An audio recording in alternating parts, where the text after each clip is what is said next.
Hello and welcome to the Gadgets and Gizmos show on Headlines Today. I'm Siddharth Sharma and we are joined today by Sahil Gupta, who's an assistant editor with India Today Online. Welcome Sahil on the show. Thanks for having me, man. So how do you think the smartphone market fared this week? It's very interesting. It's very interesting and that's what we've got on this episode. So first, let's tell you what's our lineup this week.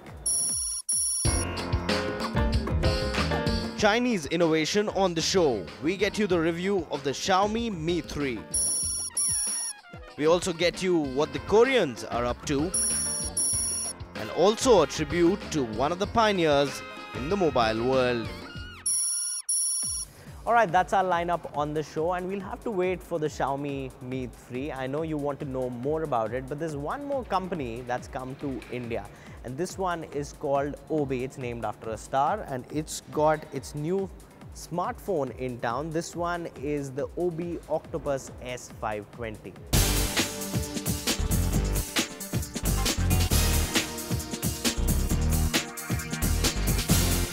This is the Obi Octopus S520. It comes with a 5-inch display with a pixel density of 293 ppi.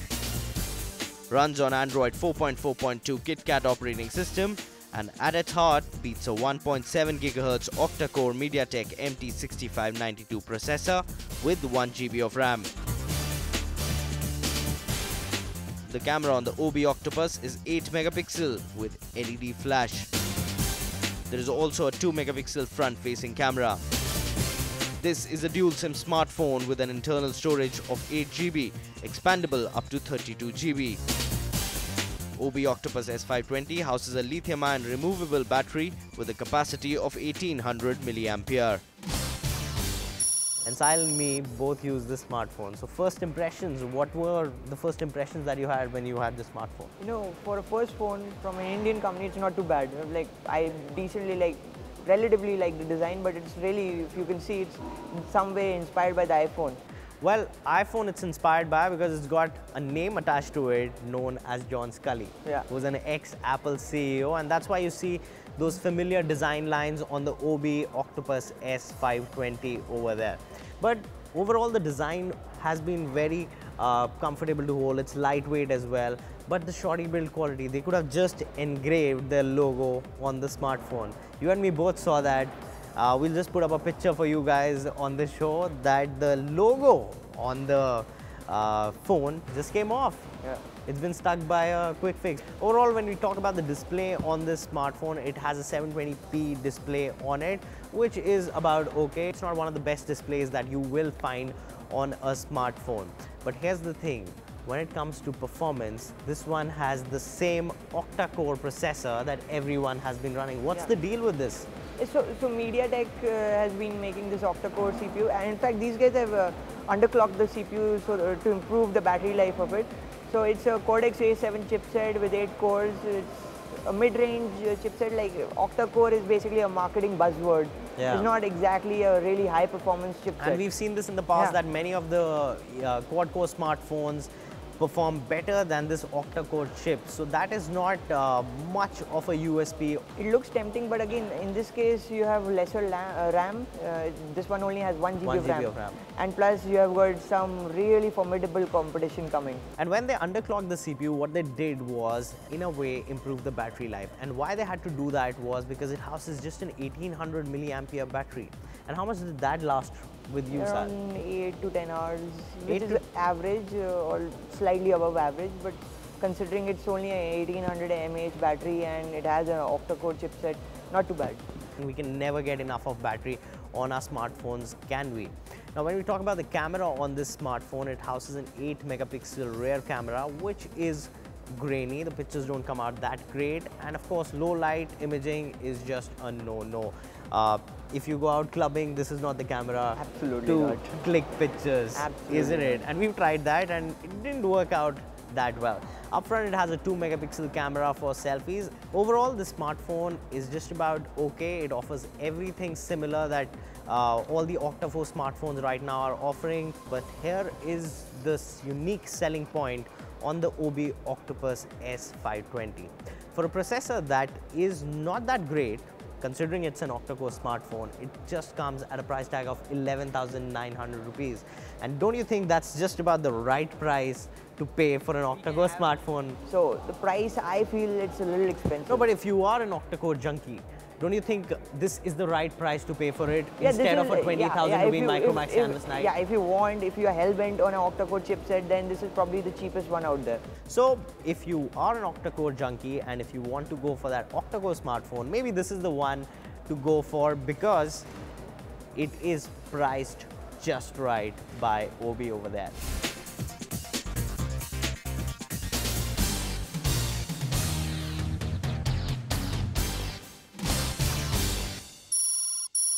Okay, so we see a lot of Chinese smartphone manufacturers come to India, and recently one more Chinese company came to India. It trended on Twitter and it's pronounced like how, Sahil?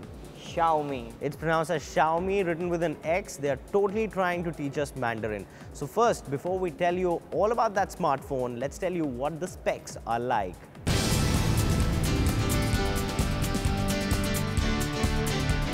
This is the smartphone that Xiaomi has launched in India. It's called the Xiaomi Mi3. Available only online at a price tag of rupees 13,999 rupees, this smartphone packs in a lot of features.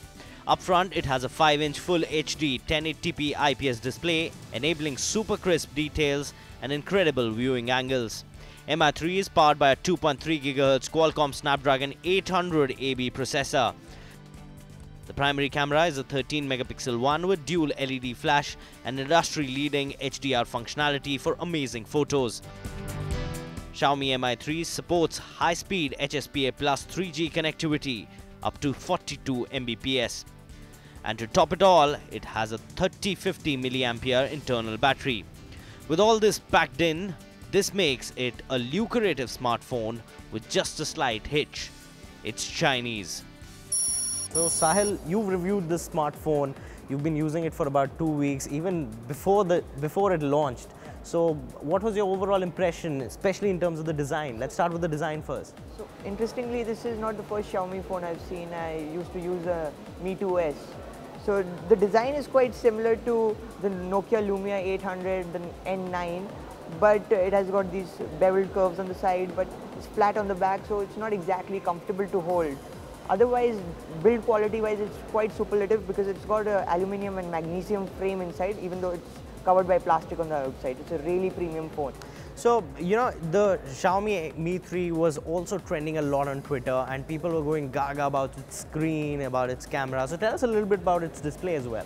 So Xiaomi uses a 5-inch IPS 1080p display, full HD resolution. They've sourced this display from JDI and Sharp. So Apple also sources its displays for the iPhone and the iPad from JDI and Sharp. So it's a very high quality display, great color fidelity, brilliant viewing angles, and it's quite bright also. So especially under direct sunlight, you can view your content pretty easily, and it's not like one of those AMOLED panels that you find on Samsung phones. Talking about the processing power, you know, this phone is priced very sweetly in that under 15,000 rupee category. And it packs in a lot of punch, and especially in terms of the processing power. So tell us a bit more about, you know, what goes behind putting all those components that we usually see in a 40,000 above phone, now coming in a 15,000 rupee phone. So this one has the Qualcomm Snapdragon 800 quad-core chipset, which we saw earlier last year in the Sony Xperia Z1, the LG G2, earlier this year in the Z1 Compact. So this is like a flagship chipset. And the version of the Snapdragon 800 that Xiaomi is using, they claim it's 20% faster than the ones their competitors have used. Performance is really good, and this chipset works in tandem with 2 GB of RAM, which has been sourced by SanDisk. And then you have got 16 GB of internal memory. Unfortunately, there's no micro SD card slot, but processing power is very good. It's like a flagship class phone. But don't you think, you know, there's a little bit of taboo with the smartphone that, you know, a name that you can't pronounce, a name that you can't even write, you know, people would still love it? The thing about Xiaomi is it's a 3-year-old company, and it has been started up by people who have worked in Microsoft. Google's former Google employee Hugo Barra, who was the face of Android for like between 2012 and 2013, is their VP, and he's heading global operations. So you have got some of the most intelligent people on the planet running this company.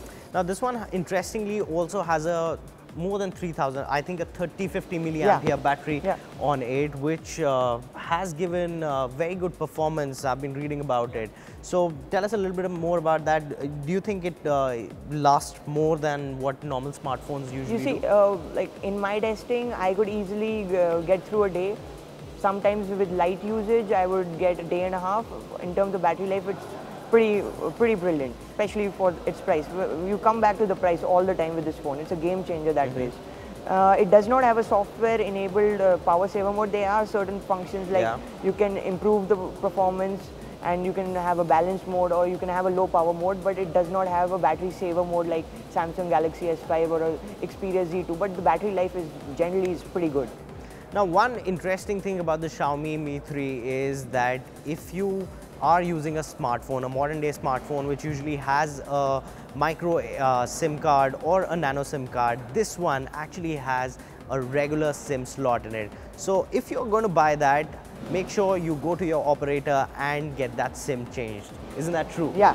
The first time I opened it, I had a bit of a problem because we use so many review units and most of them have micro SIMs or nano SIMs in the case of some of the HTC and iPhones. So Sahil, how was your experience when it came to the camera on the Xiaomi Mi3?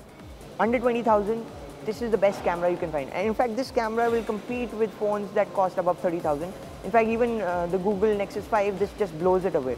So it's got a 13 megapixel camera, it's a Sony Exmor R sensor, f2.2 aperture and a 28mm wide angle lens. The flash has been sourced from Philips.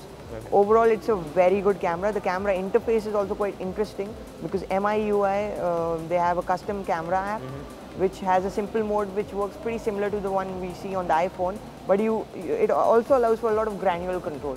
So this means that you can have a lot of manual settings, you can control the exposure levels, especially the panorama mode and the HDR on this phone, particularly the HDR. It's amazing. All right, brilliant. So overall verdict, what's your take on the Xiaomi Mi 3? At this price, there's no better phone. Like in fact, you would be hard pressed to get a device like this for even 30,000 bucks. So this is an absolute game changer. So there you go. Sahil says that the Xiaomi Mi 3 is a definite buy.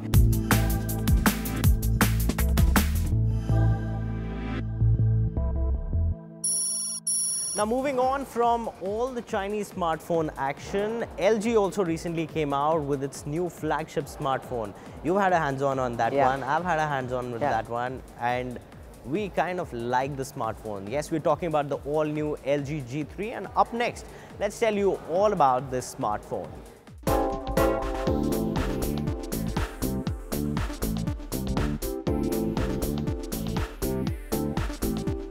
LG G3 is finally here in India, but is it worth the hype? The new LG G3 flagship sports 5.5-inch 1440 by 2560 QHD pixel resolution screen, which provides the super crisp 538 pixels per inch.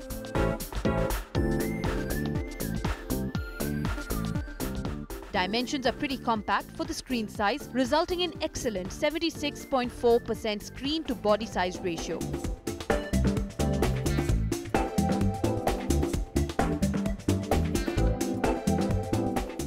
The Android 4.4 KitKat based handset is powered by quad-core Snapdragon 801 and 3 GB of LPDDR3 RAM.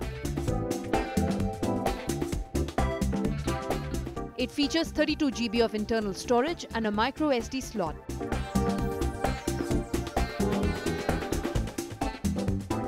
The main 13-megapixel rear shooter comes with the company's improved optical image stabilization plus and has a laser autofocus assist beam which delivers fast focus even in low light scenarios. There is also a 2.1-megapixel front-facing camera for selfies.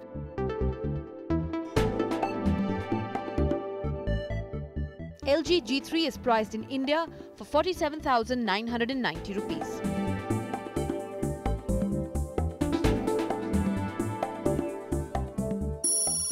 And with that, it's time for us to take a very small break on the show, but you guys don't go anywhere because up next, Sahil and me are going to tell you what Nokia did best in the past 3 decades.